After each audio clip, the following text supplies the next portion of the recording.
സാംസങ്ങിന്റെ Samsung tab S9 FE plus എന്ന പുതിയൊരു ടാബ്ലറ്റ് ഇപ്പം ഇന്ത്യൻ മാർക്കറ്റിൽ ലോഞ്ച് ചെയ്തിട്ടുണ്ട്. ഈ ഒരു ടാബ്ലറ്റ് 47,000 രൂപ പ്രൈസ് റേഞ്ചിലാണ് വരുന്നത്. ഈ ഒരു വീഡിയോയിൽ നമ്മൾ നോക്കാൻ പോകുന്നത് Samsung tab S9 FE plus എന്ന ടാബിന്റെ ഒരു സ്പെസിഫിക്കേഷൻ അനാലിസിസ് ആണ്. നമ്മൾ ആദ്യം ഫീച്ചേഴ്സും കാര്യങ്ങളൊക്കെ നോക്കുകയാണെന്നുണ്ടെങ്കിൽ ഡിസ്പ്ലേയുടെ കാര്യത്തിൽ സാംസങ് ടാബ് S9 FE പ്ലസിൽ 12.4 ഇഞ്ചിന്റെ ഡിസ്പ്ലേ കൊടുത്തിട്ടുണ്ട്. അപ്പം അത്യാവശ്യം വലിയൊരു ഡിസ്പ്ലേയും കാര്യങ്ങളൊക്കെ വരുന്നുണ്ട്. wqxga ഡിസ്പ്ലേ ആണ് ഇതിൽ വരുന്നത്. റെസൊല്യൂഷൻ വരുന്നത് 2560x1600 ആണ്. TFT LCD പാനലാണ് ഇതിൽ ഉപയോഗിച്ചിരിക്കുന്നത്. 47,000 രൂപ പ്രൈസ് റേഞ്ചിലാണ് ഈ ടാബ് വരുന്നത്. ആ ഒരു പ്രൈസ് റേഞ്ചിലൊക്കെ AMOLED ഡിസ്പ്ലേ കൊടുത്തിരുന്നതിൽ കുറച്ചും കൂടി നന്നായിനെ. എന്തായാലും AMOLED ഡിസ്പ്ലേ ഇതിൽ വരുന്നില്ല, LCD ഡിസ്പ്ലേ ഇതിൽ വരുന്നുള്ളൂ. ഡിസ്പ്ലേയിൽ 90 Hz റിഫ്രഷ് റേറ്റ് സപ്പോർട്ട് ചെയ്യുന്നുണ്ട്. ഈ ഒരു പ്രൈസ് റേഞ്ചിലൊക്കെ അവർക്ക് 120 Hz റിഫ്രഷ് റേറ്റിന് കൊടുക്കായിരുന്നു. അപ്പോൾ ഡിസ്പ്ലേ ഫീച്ചേഴ്സ് മൊത്തത്തിൽ നോക്കുമ്പോൾ ഈ ഒരു പ്രൈസ് റേഞ്ചിൽ അത്ര മികച്ച ഡിസ്പ്ലേ ഫീച്ചേഴ്സ് വരുന്നുണ്ട് എന്നൊന്നും പറയാൻ പറ്റില്ല. ഈ ഒരു പ്രൈസ് റേഞ്ചിൽ ഇനിയിപ്പോൾ AMOLED ഡിസ്പ്ലേ കൊടുത്തിട്ടില്ലെങ്കിലും അറ്റ്ലീസ്റ്റ് 120 Hz റിഫ്രഷ് റേറ്റ് എങ്കിലും കൊടുക്കായിരുന്നു. എന്തായാലും ഈ ഒരു പ്രൈസ് റേഞ്ചിന് പറ്റിയിട്ടുള്ള ഡിസ്പ്ലേ ഫീച്ചേഴ്സ് ഇതിൽ വരുന്നില്ല. ഈ ഒരു ടാബിൻ്റെ വെയിറ്റ് വരുന്നത് 628 ഗ്രാമാണ്. തിക്നെസ് വരുന്നത് 6.5 mm ആണ്. പിന്നെ IP68 റേറ്റിംഗ് ഇതിൽ സപ്പോർട്ട് ചെയ്യുന്നുണ്ട്. അത് നല്ലൊരു കാര്യം തന്നെയാണ്. അപ്പം ഈ ഒരു ടാബ് വാട്ടർ റെസിസ്റ്റൻറ്റും അതുപോലെ തന്നെ ഡസ്റ്റ് റെസിസ്റ്റൻറ്റുമാണ്. പിന്നെ S Pen സ്റ്റൈലസിൻ്റെ സപ്പോർട്ടും കാര്യങ്ങളൊക്കെ ഇതിൽ വരുന്നുണ്ട്. അത് നല്ലൊരു കാര്യം തന്നെയാണ്. പിന്നെ ഈ ടാബിൻ്റെ മിൻറ്റ്, സിൽവർ, ഗ്രേ, ലെവൻഡർ എന്നീ കളർ വേരിയൻസ് ആണ് ഇപ്പം ഇന്ത്യൻ മാർക്കറ്റിൽ ലോഞ്ച് ചെയ്തിരിക്കുന്നത്. പ്രോസസ്സറിൻ്റെ കാര്യത്തിലോട്ട് വരികയാണെന്നുണ്ടെങ്കിൽ exynosൻ്റെ 1380 എന്ന പ്രോസസ്സർ ഈ ടാബിൽ കൊടുത്തിട്ടുണ്ട്.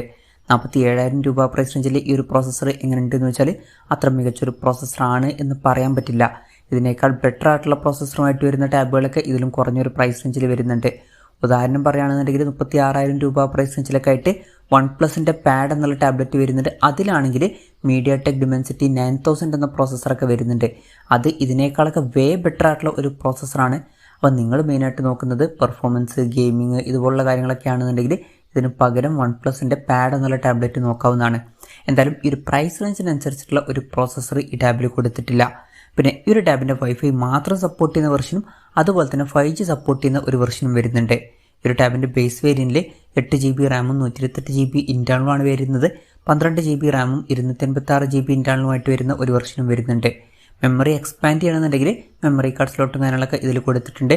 സാംസങ്ങിൻ്റെ നോക്ക് സെക്യൂരിറ്റി എന്നുള്ള ഫീച്ചർ ഇതിൽ സപ്പോർട്ട് ചെയ്യുന്നുണ്ട്. AKG ട്യൂൺ ചെയ്തിട്ടുള്ള സ്റ്റീരിയോ സ്പീക്കേഴ്സ് വരുന്നുണ്ട്.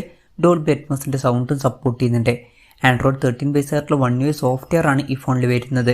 ക്യാമറയുടെ കാര്യം പറയുകയാണെന്നുണ്ടെങ്കിൽ ഫോണിൻ്റെ പിന്നിൽ ഡ്യുവൽ ക്യാമറ സെറ്റപ്പ് കൊടുത്തിട്ടുണ്ട്. 8 MP മെയിൻ ക്യാമറ സെൻസറാണ് ഈ ഫോണിൽ വരുന്നത്.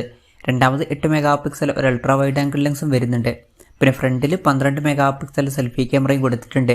അപ്പോൾ ടാബാണ് എന്നുള്ള കാര്യം കൺസിഡർ ചെയ്യുമ്പോൾ ഓൺ പേപ്പർ തിരക്കേടില്ലാത്ത ക്യാമറ സ്പെസിഫിക്കേഷൻ കൊടുത്തിട്ടുണ്ട് എന്ന് പറയാവുന്നതാണ്. ബാറ്ററിയുടെ കാര്യം പറയുകയാണെന്നുണ്ടെങ്കിൽ 10,090 mAh ബാറ്ററി ഈ ടാബിൽ കൊടുത്തിട്ടുണ്ട്. അത് നല്ലൊരു ബാറ്ററി കപ്പാസിറ്റിയാണ്. 45 വാട്ടിൻ്റെ ഫാസ്റ്റ് ചാർജിങ് സപ്പോർട്ടും വരുന്നുണ്ട്. അപ്പോൾ തിരക്കേടില്ലാത്തൊരു ചാർജിങ് സ്പീഡും കൊടുത്തിട്ടുണ്ട്. Type-C ചാർജിങ് പോർട്ടാണ് ഇതിൽ കൊടുത്തിരിക്കുന്നത്. അപ്പോൾ അത്യാവശ്യം തിരക്കേടില്ലാത്ത നല്ലൊരു ബാറ്ററി സെറ്റപ്പ് ഈ ഒരു ടാബിൽ വരുന്നുണ്ട്.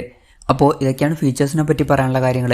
ഇനി വിലയുടെ കാര്യം പറയുകയാണെന്നുണ്ടെങ്കിൽ 8GB റാം 128GB ഇൻറ്റേർണൽ വെർഷൻ്റെ വൈഫൈ മാത്രം സപ്പോർട്ട് ചെയ്യുന്ന വെർഷൻ്റെ വില വരുന്നത് 46,999 രൂപയാണ്. ഈ വെർഷൻ്റെ 5G സപ്പോർട്ട് ചെയ്യുന്ന വെർഷൻ്റെ വില വരുന്നത് 54,999 രൂപയാണ്. പിന്നെ 12GB റാം 256GB ഇൻറ്റേർണൽ വെർഷൻ്റെ കാര്യത്തിൽ വൈഫൈ മാത്രം സപ്പോർട്ട് ചെയ്യുന്ന വെർഷൻ്റെ വില വരുന്നത് 56,999 രൂപയാണ്. 5G സപ്പോർട്ട് ചെയ്യുന്ന വെർഷൻ്റെ വില വരുന്നത് 64,999 രൂപയാണ്. പിന്നെ ഇനീഷ്യലി ചില ബാങ്ക് ഓഫേഴ്സും കാര്യങ്ങളൊക്കെ ഉണ്ട്. അതുപോലെ തന്നെ എക്സ്ചേഞ്ച് ഓഫേഴ്സും ലഭിക്കുന്നതായിരിക്കും.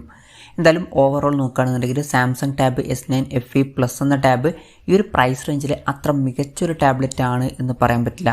ഇപ്പോൾ ഡിസ്പ്ലേയുടെ കാര്യത്തിൽ അവർക്ക് 120 Hz റിഫ്രഷ് റേറ്റും കൂടി കൊടുക്കായിരുന്നു. അതുപോലെ തന്നെ കുറച്ചും കൂടി ബെറ്റർ ആയിട്ടുള്ള ഒരു പ്രോസസ്സറും കാര്യങ്ങളൊക്കെ അവർക്ക് കൊടുക്കായിരുന്നു.